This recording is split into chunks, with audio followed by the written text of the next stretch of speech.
The story of the Burt Lake Band of Ottawa and Chippewa Indians is one of survival and strength. We come from northern Michigan, where our ancestors lived for generations as part of the Anishinaabeg people. These people were made up of the Odawa, otherwise known as Ottawa, the Ojibwe, known as Chippewa, and the Potawatomi, also known as the Potawatomi tribes. These were the three main tribes that made up the Anishinaabeg. Our history shows how we have faced many challenges while keeping our traditions alive. We are part of the Anishinaabeg, a group of Native American tribes that have lived around the Great Lakes for thousands of years. Our band is mostly made up of Odawa and Ojibwe people. We share traditions, languages, and ways of life. Before Europeans arrived, our people moved between different villages depending on the season. In the summer, we lived in farming villages. In the winter, we moved to hunting camps.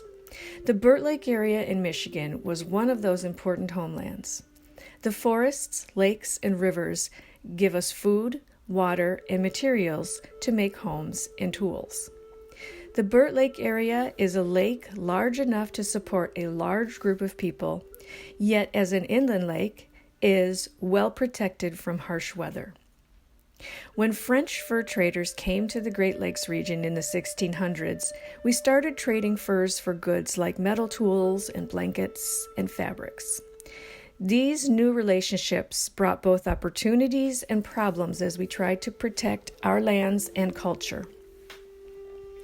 In the 1800s, the U.S. government made treaties with Native American tribes to get access to our land.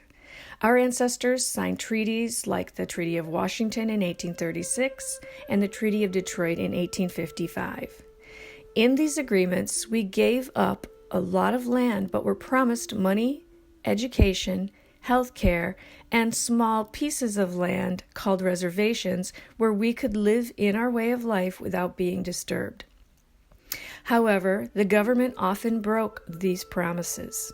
Sometimes they forced us to move off our land. Other times they sold our land to settlers, even though it was supposed to belong to us. Here is what happened to our band. One of the worst events in our history happened on October 15, 1900. At the time, we lived on 375 acres near Burt Lake, land that was supposed to be protected by our treaty. However, a land buyer named John McGinn took the land through unfair tax sales. This reservation land was never meant to be taxed.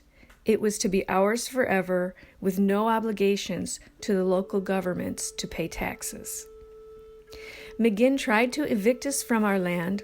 When we refused to leave, McGinn worked with local officials to force us out. They burned our homes down.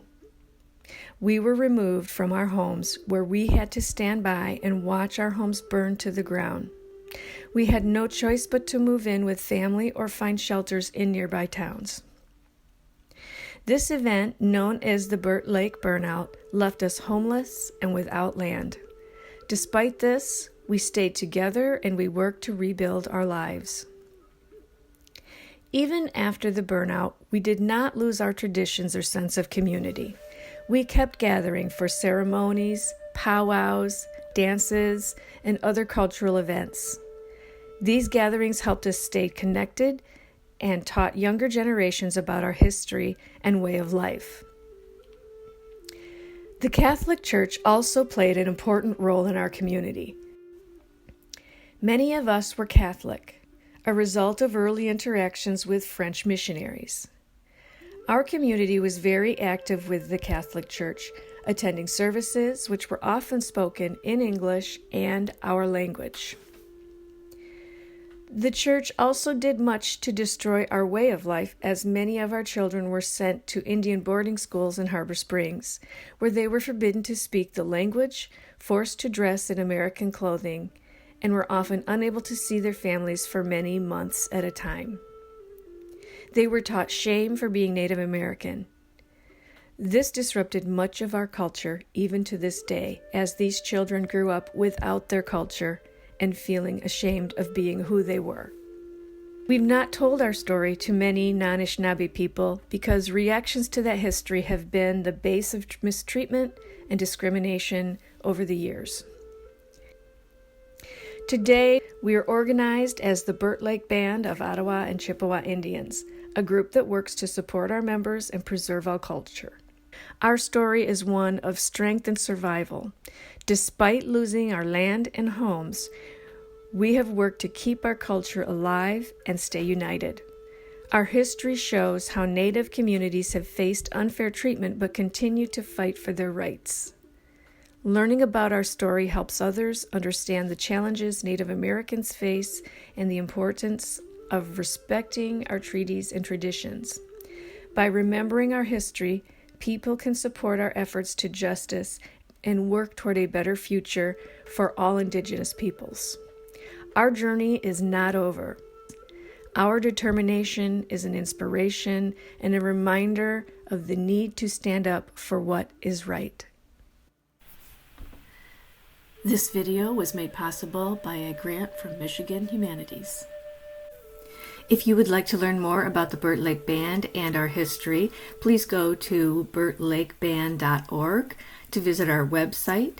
There you will also find information on how you can order our book, A Cloud Over the Land. Miigwech ka bisandaw yan.